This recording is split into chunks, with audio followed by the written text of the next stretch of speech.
Hi and welcome to Sparkle Chart. Hello sparkly people. Today I'm going to have a little bit of a play with some Yupo paper, and this is just a blank white pad of Yupo and some of the Jane Davenport Inkredible Inks. Now I haven't used these on here before, so we're going to have a bit of a test run together and see how they work. Now I've just popped the piece of Yupo paper in a marbling tray. This just helps stop it getting too messy on my desk. And the first thing I'm going to do is give my inks a bit of a shake. Now there's no sparkly bits or anything in here to get messed up, but just to make sure that they're nice and well blended. Now I've got 7 colours here, just so that the inks will move around. I've just wet the surface relatively evenly. And I'm just going to drip these on. Now they're quite intense, so I might not need all that much. Oh, so pretty. So that one was Fresh Air, and I know you can't smell these because you're not in the room with me, but they're scented and they're so pretty. That's Watermelon. The next one is Lemon, or Lemon Sherbet. Ooh, that's Brat. Ooh, I'm just going to flick some of that over the top. That's so pretty. Oh goodness, this isn't going to take much to become addictive. Wow. Okay, this one's Blueberry. Now I haven't even got any ink in the dropper here. I'm just grabbing whatever's come off. Oops, let's do a bigger one. Oh, that smells divine. Now if it's not moving enough, you might need to add some more water. Next is Berrylicious. Oh, this is strong. I might just tip as much out of that as I can. Oh, when I say strong, I mean extremely. I have some Mermaid Teal because we may as well go for it at this point. Now I'm just going to add it where I know it will look good, which is with that lemon, maybe where some of the water still is. Ooh, I love how they sort of move across the Yupo. That's so cool. Now remember, I wet the Yupo first, so they might not react this way without that additional water. And this last one is Violet Syrup. I've got some beautiful colour blooms here, and I might just drip some of that yellow in the middle of some of these, just to make it that little bit more interesting. And of course I can always spray with a little bit more water. Now this could really make everything kind of go, we'll find out. So I'm just spraying from a distance. Ooh, okay, that was just like one squirt. Let me get this close. And you can see on the bits there where it's dried, it's made little watermarks. It's pretty cool. Now this Yupo will take a while to dry because it is not porous. It's a non-absorbent paper. So as long as I don't tilt and mess with it, it should dry reasonably sort of like this. But do I want it to? I don't know. Now the other thing I've got here is some pearlescent liquid acrylic, and this one's from De La Rowney, because you know I like my sparkles. I don't know if this is going to work well or not, but now for that to become more liquid, I'm just going to need to spray it with some water. Now I don't know how to tell you exactly how much I like this section just here right now, but it's a lot. Alright, so I've just carefully slid this off the background and onto a clean piece of paper, just so it doesn't keep wicking sort of the corners here. And it's starting to look really yummy. But I think I need to do something in these larger areas here where it's sort of a bit empty and single coloured. But I don't want to do too much, so a bit of a fine balancing act here. The gold's looking really great. It's sort of spreading into the other colours after adding that water. Alright, so what I've got here is some alcohol colourless blender in a mini mister. Do not use your Ranger blending ink for this because it has got a warning on the side of it and it says do not spray because it can affect your eyes. So I've actually got the Copic colourless blender in here. You can also use vodka or rubbing alcohol if you've got that. And I'm going to spray it over the top. Now these, because they're like watercolours, should react a little bit with this alcohol and get little patterns.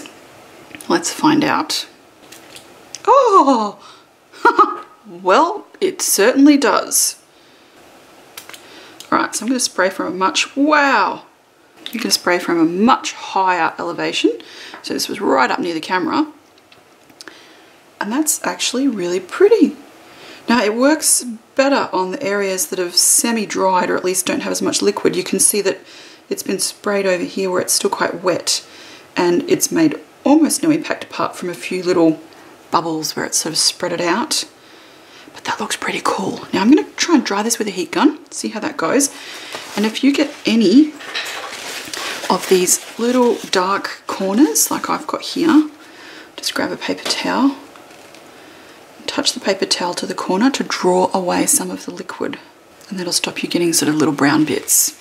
Now that beautiful pearlescent acrylic I've used has mixed with the purple and made this stunning sunset colour down the bottom here.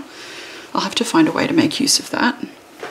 Now applying colour with a heat tool, a heat gun, will actually blow some of these liquidy areas around. So if you'd like to retain more pattern, just let it air dry. Depending on what you've used and how wet it is, sometimes that makes the colours bleed into each other even more. So it's kind of a hit and miss kind of procedure. Oh my goodness, heating these up as they dry, it smells amazing.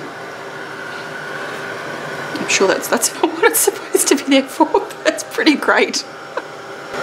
Now this is actually drying with a lot more pattern using the heat gun than I was expecting, and it must be the Yupo paper.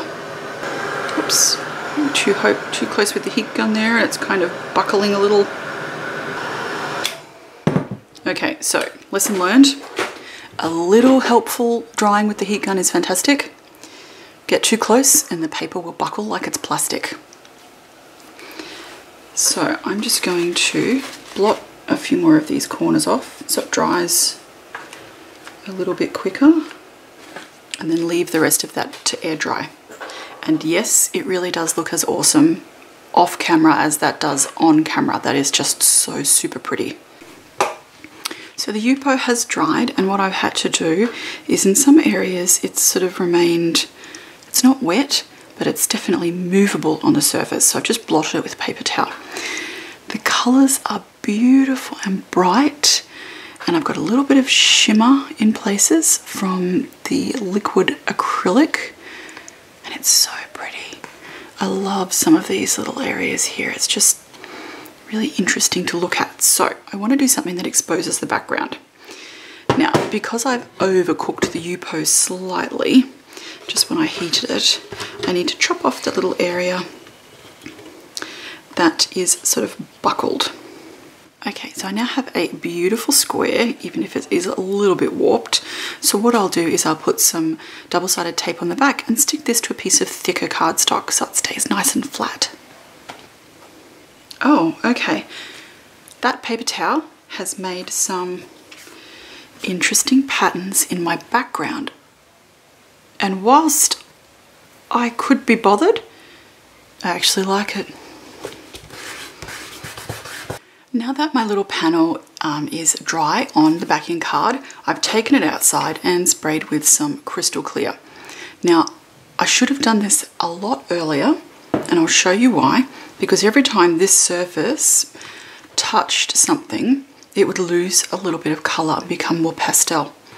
So this was the original piece that I had cut off my card, and you can see how much paler the colours are because it's touched several pieces of paper, it's touched the cutting mat and the cutting board, and each time it touched something it's lost a little colour.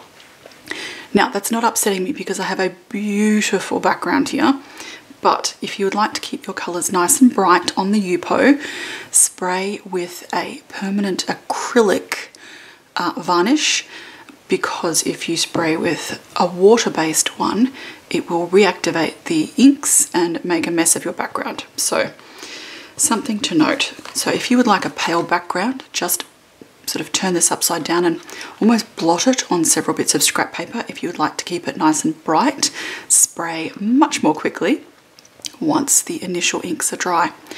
I don't know if I'm going to use this bit or not yet. So now all I need to do is trim this to size and make sure it's square, and I'm ready to use this as my backing panel. Now I needed something beautiful and colourful to use with my background, and I just happen to have some of these gorgeous Jane Davenport washi sheets. Now this one is Washi Girls, and it has 4 sheets, but they're the same. So I get 2 of these and 2 of these. Now I could have used any of these images because they are just gorgeous. But what I've done it's really difficult to tell what's going to work unless you cut it out. So I've chopped up my washi sheets and cut some of the individual images out. And then all you need to do is audition them on your background to see what works. Now that looks gorgeous, but Danny, my Lulu Art teamie, has just used this on her gorgeous project a week or two ago. So maybe not that one. Not because it's not beautiful, just because I thought you might like to see something different. This one works, but I think it's a little bit large and it takes over the background. And again, the same for this one. So to make that work, I'd have to chop off half of her beautiful hair. Otherwise it really sort of dominates and it's not quite the right color. And then I tried this one and I think that's looking pretty perfect. So I'm going to use this as the main image on my card. So now that I've got this element, I just have to figure out what else I'm going to put around it. And I've been trying out some of my Jane Davenport dies, and I think some of these, if I add a little colour, might be just what it needs. Alright, so I have 3 colours of embossing powder here. I have Clearly Clear, Prima Donna Purple, and Guten Tag Teal. So I've got purple, turquoise, and clear. So I'm going to make different colours on the different elements. So I'm just going to grab my Jane Davenport Celestial Sky Markers and grab the gold. Give it a little bit of a swish. So I'm going to colour 2 of these in with the gold and then pour the clear embossing powder over the top. And this is the Guten Tag Teal.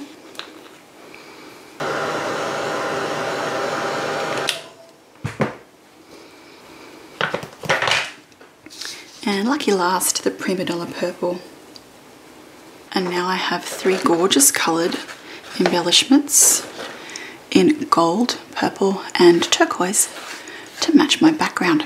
At this point it's time to construct the card from the background that we've created, and I've trimmed a Jane Davenport washi sheet image from the Washi Girls sheets to card size. I've embossed a bunch of gorgeous die cuts from Spellbinders, again part of the Artmology Jane Davenport range, and now I'm just going to add a few stamps to the background. Now the first thing I'm going to do is just grab a pencil and pop a very brief outline of where my little design will be sitting. Now all I need is a little bit of paper to mask off this area, and I'm just going to add this roughly in the right spot. It's time to add the finishing touches to that gorgeous, gorgeous background. I'm going to add a little bit of stamping to the background using some archival ink and a few stamps. Darken the edges using the archival ink. It's better to add more layers of this than it is to make a big mess to start with. So start lightly and then just add more ink as necessary. Now you'll find adding a dark ink edge around the beautiful bright colours makes them look a lot brighter. It looks gorgeous. Now it's time to add some embellishments. So I'm going to add a little bit of ribbon. I'm going to add 2 layers. One just across the bottom here and make a little tab on it. Now before I do anything else, I'm going to get some gold foil and just press it over the top of these glue dots. Now it's time to add your Jane Girl to the front here. Just line it up. You can see where it's going to fit beautifully, and it'll have 2 different sides to the card. Just carefully peel the washi sheet from the backing. Time to add the next element. Just got a little piece of aqua string here. Now it's time to add some of those embossed elements. Now time to make the image stand out a little bit more by adding some paint over pens. And I also have a water brush at the ready just to blend any of it out in case it's a little bit too strong in colour. Make sure to blend it before it dries so that the colours merge together a little. Now putting this around the edges sort of makes the colour weaken bleed, but it's caught by the edge of that embossed shape. So it gives a really pretty effect and just sort of looks a bit like a wing is what I'm hoping. Now I'm just going to add a hint of that to some of these other areas as well, just to help accent the shape. If it's too dark, just grab the water brush and move the colour around a little. Now once that first layer of paint over paint is dry, you can add a second layer if you like.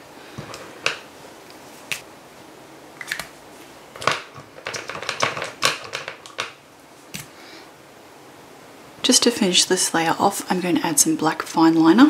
You know how I love this stuff. I'm just going to have to be really careful. Once you've got all of the embellishments added to the background, it's time to add your panel to a piece of white cardstock to really highlight how it looks, and all finished. Now, when you hold it in one light, you've got this beautiful, gorgeous Jane girl really coming to the foreground, and when you tilt it, you've got the shimmer from the background that just looks amazing from those Inkredible inks and the Yupo paper. So I hope you've enjoyed this idea for a Jane Davenport card using, of course, Jane Davenport supplies. And I'll be back with more soon. Bye.